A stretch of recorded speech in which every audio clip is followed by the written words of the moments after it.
my first red flag was in actually January of 1998, I believe. And in that red flag, we had F-15s, F-16s, RAF Tornadoes, and a smattering of other aircraft, A-10s, etc. That was a almost purely conventional air fight. There were no fifth-gen assets, no stealth assets involved at all. We had, and in that fight, my job as a wingman was to stay visual with my flight lead. He would get me to the merge with the adversary, and if I did everything right, I would get in a within visual range encounter.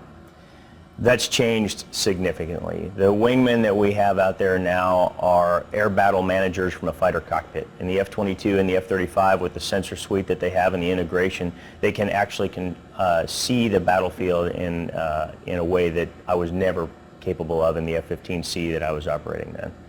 So the first part of it is just the level of expectation of the aircrew. Now the effects that we're generating right now, bringing the F-22 and the F-35 into it, well, they're low observable aircraft. So the fighters, the adversaries that we have looking for us, they can't very easily detect us. And so in a fight in 1997, everybody saw everybody else coming, and it arrived at the merge, and you got into initially beyond visual range, but eventually within visual range combat.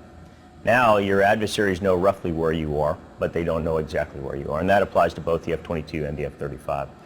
So now our fighter pilots are being air battle managers as they drive to that merge, and they're usually approaching our adversaries undetected. And that's a capability that's not only against an air-to-air threat, but it's against a surface-to-air threat as well. That low observable technology that the F-22 and the F-35 possess is effective against surface-to-air missiles as well. So it's a pretty significant change from where we were 20 or so years ago when I started flying in red flag for the first time.